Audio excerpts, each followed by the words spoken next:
नमस्कार. 10 मे 2026च्या चालू घडामोडींचा या खास विश्लेषणात तुमचं खूप खूप स्वागत आहे. आज आपण नेहमीच्या कंटाळवाण्या पद्धतीने नाही तर एकदम सोप्या, थेट आणि रंजक पद्धतीने आजच्या सर्वात महत्त्वाच्या बातम्या समजून घेणार आहोत. वेळ न घालवता थेट सुरू करूया. चला तर मग थेट या माहितीकडे वळूया. आजची ही सगळी माहिती आपण 5 मुख्य भागांमध्ये विभागली आहे. राष्ट्रीय घडामोडी, विज्ञान आणि तंत्रज्ञान, पर्यावरण, आंतरराष्ट्रीय परिषदा आणि शेवटी महत्त्वाचे दिवस. अशी विभागणी केल्यामुळे लक्षात ठेवायला अगदी सोपं जातं. सुरुवात करूया आपल्या पहिल्या विभागापासून, राष्ट्रीय घडामोडी, महत्त्वाचे टप्पे आणि नियुक्त्या. आता हा आकडा बघा, 207. पश्चिम बंगालच्या राजकारणात हा आकडा सध्या खूप गाजतोय.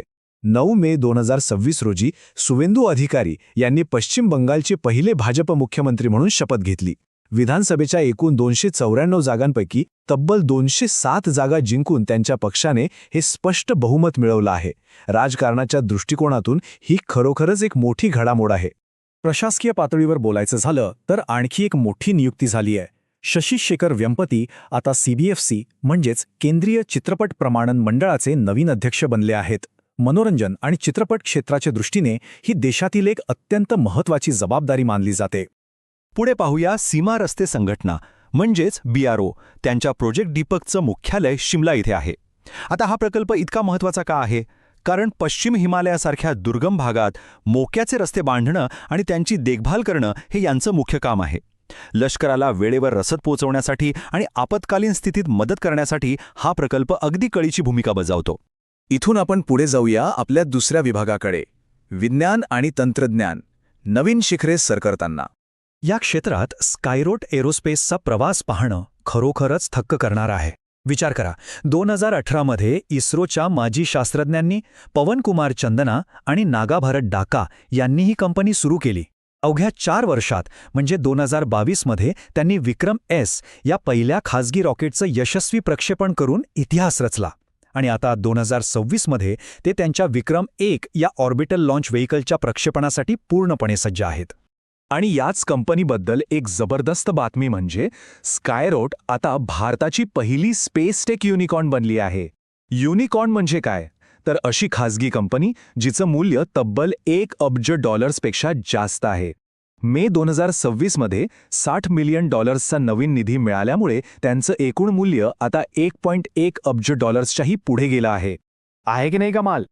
अंतराळातील आणखी एक भन्नाट तांत्रिक प्रगती म्हणजे मॅग्नेटोप्लाझ्मा डायनॅमिक थ्रस्टर. हे नाव उच्चारायला थोडं कठीण वाटेल, पण ही संकल्पना खूप महत्त्वाची आहे. नासाने नुकतीच या 120 किलोवॉट क्षमतेच्या लिथियम इंधनयुक्त प्लाझ्मा इंजिनची यशस्वी चाचणी केली आहे. विज्ञानाचा अभ्यास करताना हे तांत्रिक नाव आणि त्याची क्षमता अचूक लक्षात ठेवणं नक्कीच फायद्याचं ठरेल.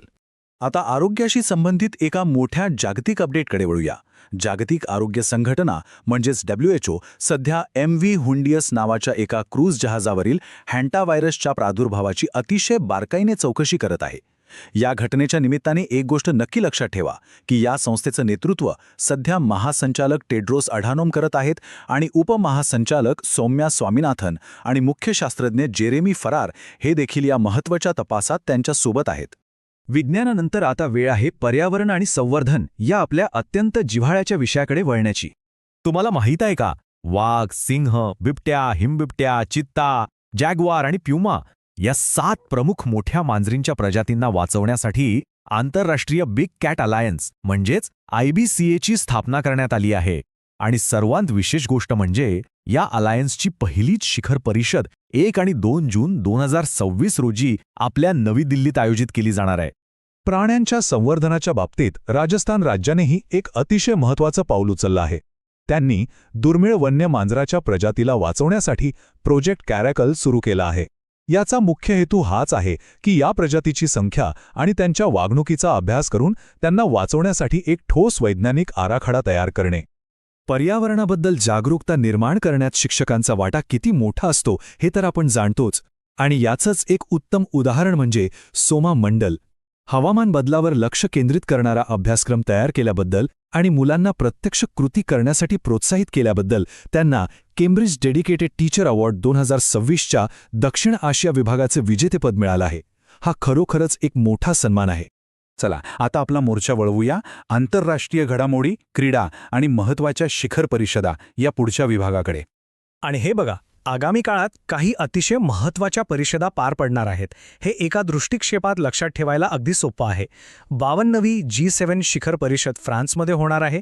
ब्लॅक स्वान समिट भुवनेश्वरमध्ये, आंतरराष्ट्रीय मलेरिया परिषद नवी दिल्लीत आयोजित केली जाणार आहे.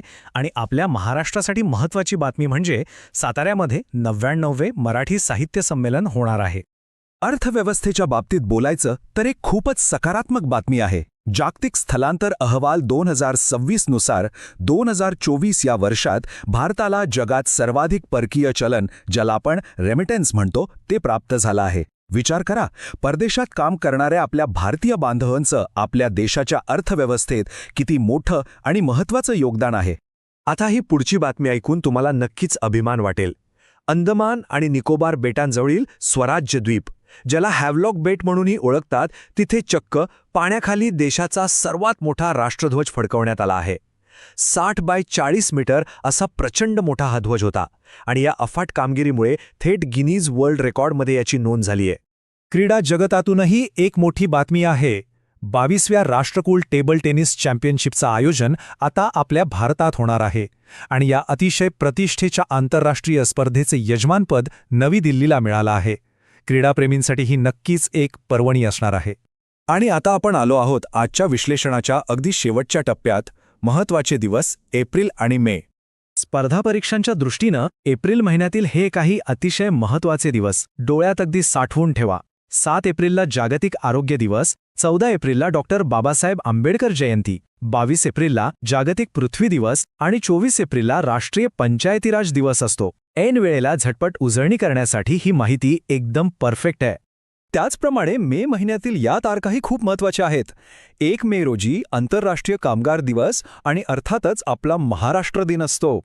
त्यानंतर 11 मेला राष्ट्रीय तंत्रज्ञान दिवस आणि 31 मेला तंबाखू विरोधी दिवस पाळला जातो. असं व्यवस्थित वर्गीकरण करून वाचलं की ते मेंदूत अगदी पक्क बसतं. तर आजचं हे विश्लेषण इथेच थांबवण्यापूर्वी तुमच्यासाठी एक विचार करायला लावणारा प्रश्न. नव्याने स्थापन झालेल्या दक्षिण किनारा रेल्वे विभागाचे मुख्यालय नेमके कोठे स्थित असेल? पर्याय आहेत गुंटूर, विशाखापट्टणम, अमरावती की विजयवाडा.